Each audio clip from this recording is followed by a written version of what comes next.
My name is Jared Haylor. I play back row for the Navy and I am a captain of the Royal Marines. I played rugby for Havant since I was 6 years old. I played football before that and I kept on picking up the ball, so my parents thought it would be a good time to sort of start rugby and haven't really looked back since I was about 6. So before I joined the Marines, I used to come to the Army-Navy game in an Army shirt, and my dad served in the Army for 29 years, my wife served in the Army.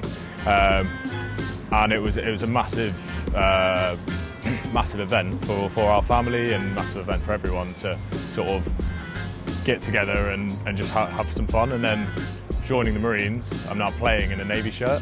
So for me, it's a huge opportunity, and I love coming to Twickenham and being able to represent the Navy, but the wider service as a whole. My dad's super proud. My wife, obviously, when I'm playing in a Navy shirt, she supports me in the Navy, but secretly I know she supports the Army. But yeah, it's one of those things, isn't it? Always good to have a bit of family rivalry. So I'm Petty Officer Rose Dixon. I'm usually a centre, occasionally play 10.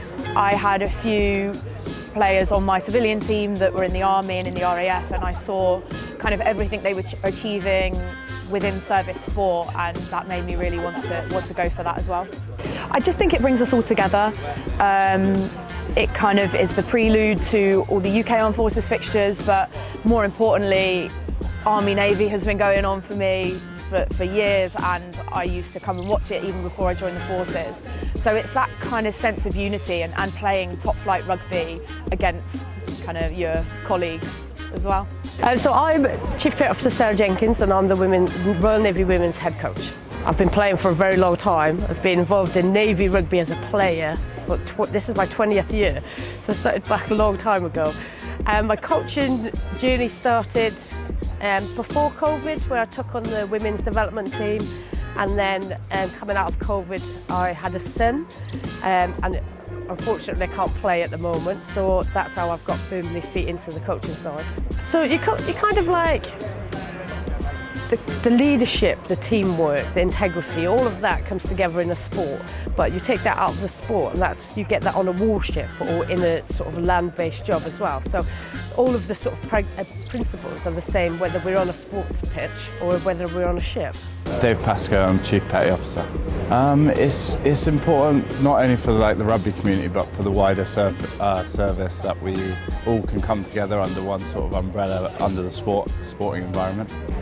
Rugby just, I think, brings out the whole team spirit. It involves a lot of different people playing in different positions, so it's not an individual sport, it's a real big team sport. It's a huge honour to be playing at the Allianz Stadium, playing here, and if you'd have told me before I joined the Marines that I'd be playing at the home of rugby, I would have never believed you.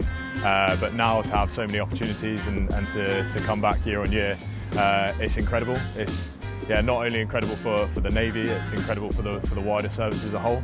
And I'm just hoping that we can keep everyone coming back, keep the reunions going, and it's more than just rugby, it's for everyone in the military. I think gone are the days of it being sort of the Army will definitely win. I think if you look at sort of last year with 1 point, year before where we won, the year before last try of the game at 8 points, I think the Navy have really sort of sorted the rugby out and are really competitive now. I don't think the Army will take this game lightly, and yeah, all eyes are on the 3rd of May. Oh, it's incredible. It's unbelievable, and I said it years and years ago in an interview, just something that every rugby player dreams of, playing the hallowed turf of this pitch. So just incredible. Bucket list ticked. It's just getting that voice out there that women, we do actually still play rugby at a very high standard, so it's very important. I think for me it's kind of promoting what traditionally has been a very male-led sport and showing what we are able to do with ourselves and how kind of strong the female body, the female mind can be to play such a physical sport. I think on top of that, women's rugby can be very different to the men's game and can bring something different and kind of bring in a different crowd even potentially. So women's rugby is it's a huge community, all shapes and sizes, every kind of person, and I think to grow the game and make a situation where anyone can feel welcome in a sporting environment is exactly what women's rugby is about. My favourite Twickenham moment is 2010, where I was captain and we were inter-service champions. So winning the inter-services 2016 was amazing, but captaining the side 2023 and lifting the trophy above the stand was amazing.